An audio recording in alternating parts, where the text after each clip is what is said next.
একটা বিষয় কি আপুরা জানেন, যেসব মানুষকে আপনি আপনার জীবনের সবচেয়ে বেশি প্রায়োরিটি দিবেন, যাদেরকে আপনি একদম মন খুলে ভালোবাসবেন, যাদের জন্য আপনি মন দিয়ে কিছু করার চেষ্টা করবেন, ওই মানুষগুলোই দিন শেষে আপনাকে সবচেয়ে বেশি কষ্ট দিবে। এটা হলো একদম বাস্তবতা।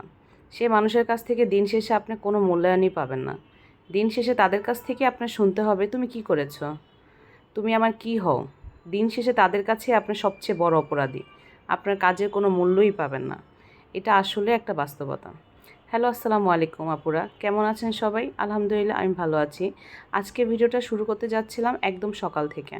সকালবেলা মেয়ের স্কুলে গিয়েছিলাম, সেখান থেকে এসে মেয়েদেরকে নাস্তা খাইয়ে এখন আমি রান্নাঘরে চলে আসছি।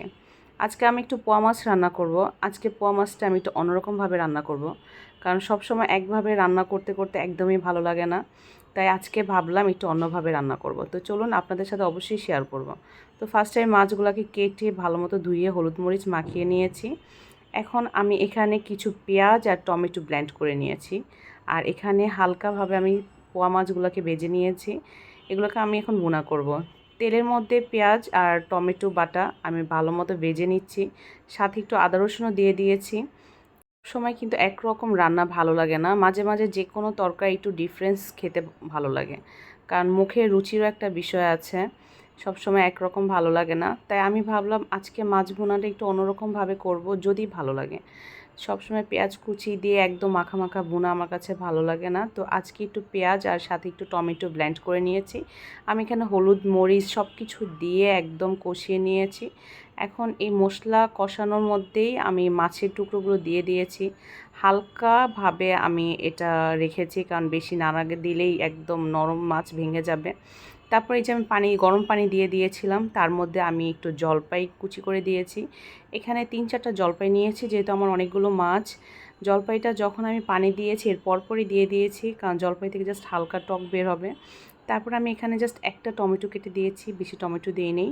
টমেটোগুলো একদম ছোটো ছোটো করে কেটে দিয়েছি, যেন যেহেতু নামানোর আগ মুহূর্তে দিচ্ছি যেন সিদ্ধ হয়ে যায়। তারপরে দিয়ে দিলাম ধনেপাতা। এই তো এভাবেই রান্না করলাম, আপনারা অবশ্যইভাবে রান্না করে খেয়ে দেখবেন। তরকারিটা খুবই মজা লাগে, একটু টকটক লাগে, আর ভাতের সাথে জলপাই যদি মাখা যায় তো অন্যরকম টেস্ট। যেহেতু এখন জলপাইয়ের সিজন, খুবই মজা একটা তরকারি, অবশ্যই ট্রাই করবেন।